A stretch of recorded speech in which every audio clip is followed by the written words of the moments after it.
नमस्कार दोस्तों, इस वीडियो में हम आपको लेकर आए हैं श्री कृष्ण के 11 महासूत्र सफलता के मार्गदर्शन। भगवान श्री कृष्ण ने अपने उपदेशों के माध्यम से हमें सफल और समृद्ध जीवन के मार्ग को समझाया है। इन 11 महासूत्रों में उन्होंने जीवन के विभिन्न पहलुओं पर अनमोल ज्ञान दिया है, जो हमें सफलता की दिशा में मार्गदर्शन करते हैं। इस वीडियो में हम इन 11 महासूत्रों को विस्तार से व्याख्या करेंगे और उनके प्राचीन संदेशों को आधुनिक जीवन में कैसे लागू किया जा सकता है, इस पर चर्चा करेंगे।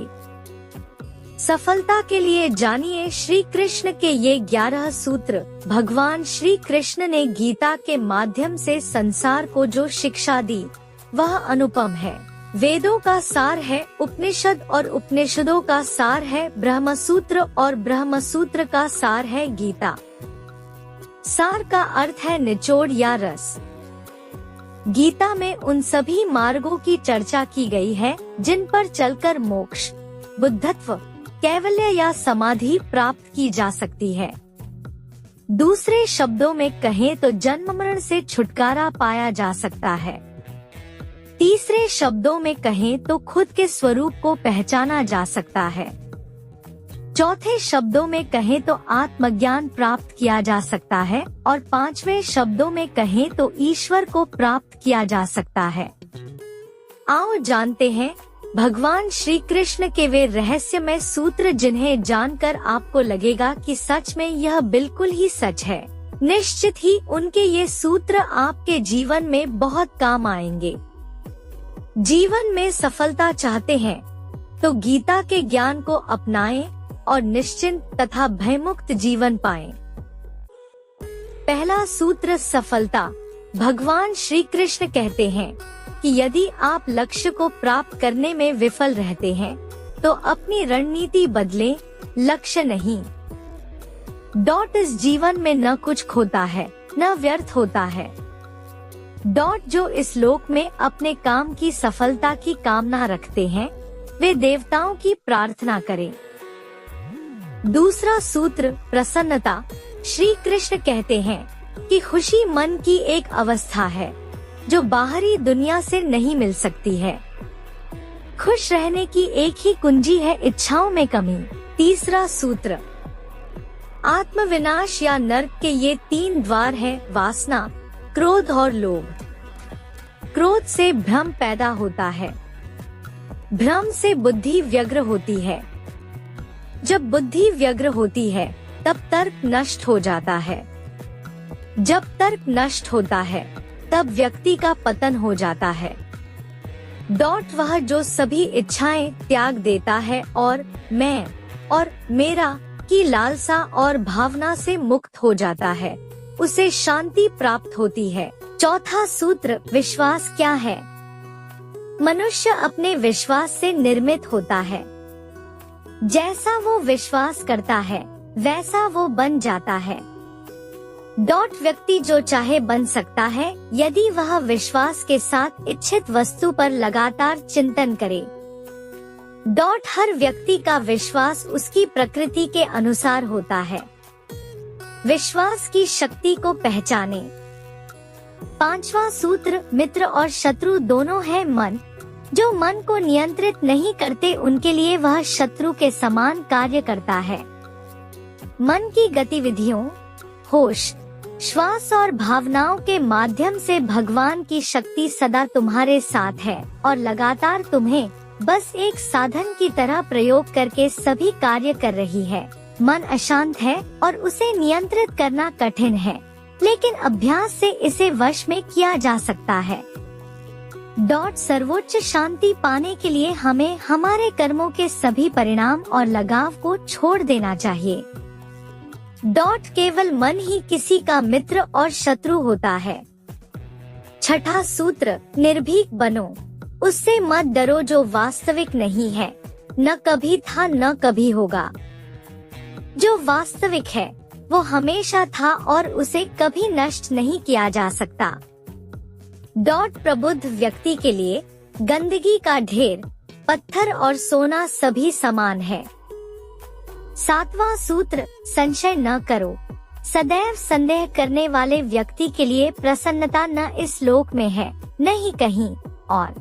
आत्मज्ञान की तलवार से काटकर अपने हृदय से अज्ञान के संदेह को अलग कर दो। अनुशासित रहो। उठो। संदेह, संशय, दुविधा या द्वंद्व में जीने वाले लोग न तो इस लोक में सुख पाते हैं और न ही परलोक में। उनका जीवन निर्णयहीन, दिशाहीन और भटकाव से भरा रहता है। आठवां सूत्र, आत्मा न जन्म लेती है और न ही मरती है। जन्म लेने वाले के लिए मृत्यु उतनी ही निश्चित है जितनी कि मृत होने वाले के लिए जन्म लेना।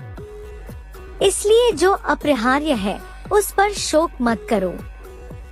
न कोई मरता है और न ही कोई मारता है, सभी निमित्त मात्र हैं। सभी प्राणी जन्म से पहले बिना शरीर के थे, मरने के उपरांत वे बिना शरीर वाले हो जाएंगे। यह तो बीच में ही शरीर वाले देखे जाते हैं, फिर इनका शोक क्यों करते हो? यह आत्मा किसी काल में भी न जन्मती है और न मरती है, अथवा न यह आत्मा हो करके फिर होने वाली है, क्योंकि यह अजन्मी, नित्य, शाश्वत और पुरातन है। शरीर के नाश होने पर भी यह नष्ट नहीं होती है।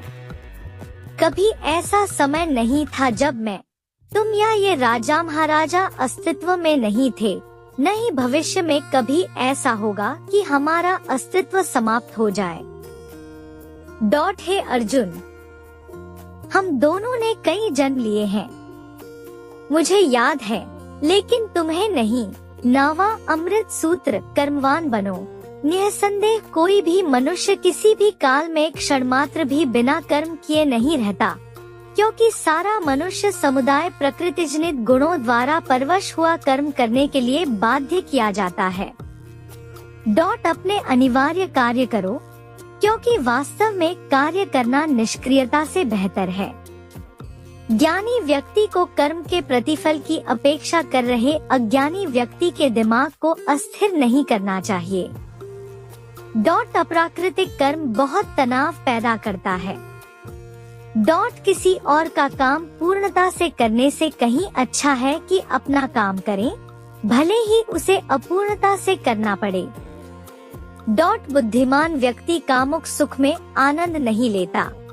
कर्मयोग वास्तव में एक परम रहस्य है। 10वां अमृत सूत्र, जो मेरे साथ है मैं उनके साथ हूँ। संपूर्ण ब्रह्मांड मेरे ही अंदर है। मेरी इच्छा से ही यह फिर से प्रकट होता है और अंत में मेरी इच्छा से ही इसका अंत हो जाता है। मेरे लिए न कोई घृणित है न प्रिय, किंतु जो व्यक्ति भक्ति के साथ मेरी पूजा करते हैं वो मेरे साथ हैं और मैं भी उनके साथ हूँ।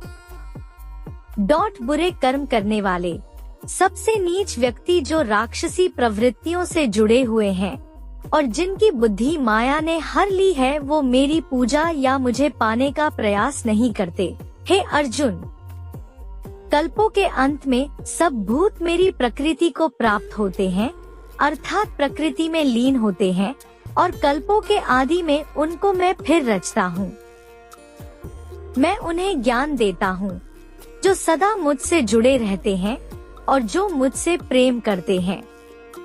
मैं सभी प्राणियों को समान रूप से देखता हूँ, न कोई मुझे कम प्रिय है न अधिक। लेकिन जो मेरी प्रेम पूर्वक आराधना करते हैं वो मेरे भीतर रहते हैं और मैं उनके जीवन में आता हूँ। मेरी कृपा से कोई सभी कर्तव्यों का निर्वाह करते हुए भी बस मेरी शरण में आकर अनंत अविनाशी निवास को प्राप्त करता है। हे अर्जुन, केवल भाग्यशाली योद्धा ही ऐसा युद्ध लड़ने का अवसर पाते हैं जो स्वर्ग के द्वार के समान है। 11वां अमृत सूत्र, ईश्वर के बारे में। भगवान प्रत्येक वस्तु में है और सबके ऊपर भी। प्रबुद्ध व्यक्ति सिवाय ईश्वर के किसी और पर निर्भर नहीं करता। सभी काम छोड़कर बस भगवान में पूर्ण रूप से समर्पित हो जाओ। मैं तुम्हें सभी पापों से मुक्त कर दूंगा। शोक मत करो। जो कोई भी जिस किसी भी देवता की पूजा विश्वास के साथ करने की इच्छा रखता है, मैं उसका विश्वास उसी देवता में दृढ़ कर देता हूँ। हे अर्जुन, मैं भूत, वर्तमान और भविष्य के सभी प्राणियों को जानता हूँ, किंतु वास्तविकता में कोई मुझे नहीं जानता।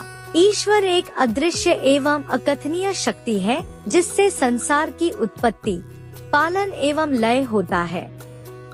मानवीय रूप में उसकी ऐसी कल्पना की जा सकती है कि उसके सभी ओर से ज्ञानेंद्रियां और कर्मेंद्रियां हैं।